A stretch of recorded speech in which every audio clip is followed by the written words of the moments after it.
দ্বিতীয় বিশ্বযুদ্ধের সময় জাপান আচমকাই হিট করেছিল ইউএস এর পার্ল হারবার বেসে, যার পর ইউএস প্রপারলি যুদ্ধে এন্টার করে আর আলটিমেটলি হিরোশিমা আর নাগাসাকির ঘটনা দুটো হয়। এই সেম জিনিসটাই হয়তো করে ফেলেছে ইউক্রেন। রাশিয়ার ভূমিতে হাজারো কিলোমিটার করে ভেতরে ঢুকে বিভিন্ন এয়ারবেসে স্পেশাল কিছু এয়ারক্রাফটকে ডিস্ট্রয় করে দিয়েছে। সাথে রিপোর্টস অনুযায়ী নিউক্লিয়ার আর্ম সাবমেরিনের একটা কি বেসেও নাকি হিট করা হয়েছে। এস্টিমেশন অনুযায়ী নিমেষের মধ্যেই টোটাল প্রায় $7 বিলিয়ন মতন অ্যাসেটের লস হয়েছে রাশিয়ার। প্লাস যে এয়ারক্রাফটগুলো ডিস্ট্রয় করা হয়েছে সেগুলো এখন আবার আর প্রডিউস করা হয় না। ভিডিওটা দেখুন। বলা হচ্ছে যে টোটাল 40টা মতন এয়ারক্রাফটকে ডিস্ট্রয় করে দেওয়া হয়েছে সামান্য ড্রোন ব্যবহার করে। আর যে সেই এয়ারক্রাফট না, সবকটাই হলো স্ট্র্যাটেজিক বম্বার। সাথে একটা A-50 আর্লি ওয়ার্নিং এয়ারক্রাফটও আছে। দেখতেই পাচ্ছেন কিভাবে ড্রোনগুলো আগে টার্গেটগুলোর উইক স্পট খুঁজে দেন হিট করেছে।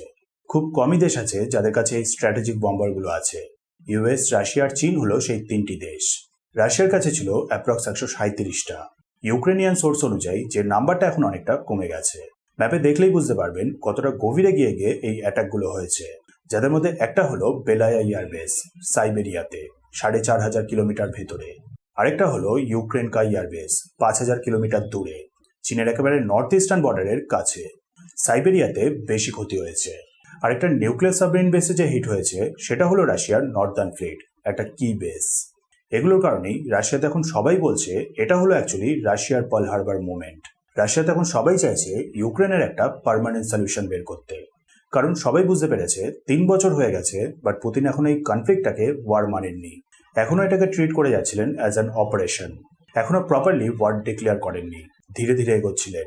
বাট এইবার মনে হচ্ছে অবশেষে ডিক্লেয়ার করতে পারেন। সবাই অ্যান্টিসিপেট করতে পারছে পুতিন এবার বড় কিছু একটা করবেন।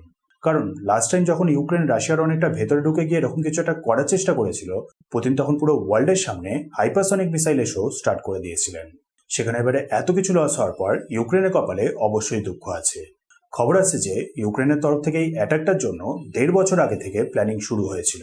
ট্রাকে করে লুকিয়ে ফার্স্টে ড্রোনগুলোকে নিয়ে যাওয়া হয়েছিল রাশিয়ার সীমার ভেতরে, অবভিয়াসলি হয়তো কোনো স্লিপার সেলের মাধ্যমে। দেন ইম্পর্টেন্ট এয়ারবেসগুলোর সামনে গিয়ে প্লেস করে দেওয়া হয়।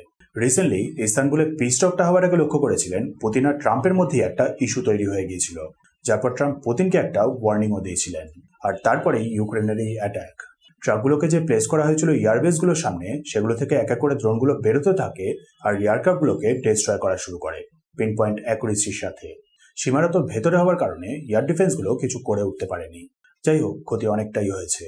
বাট এখন ব্যাপারটা হলো রাশিয়া তো সহ্য করে নিয়েছে, ইউক্রেন কি এবার পারবে প্রত্যাঘাতটা সহ্য করতে? আপনার কি মনে হয়?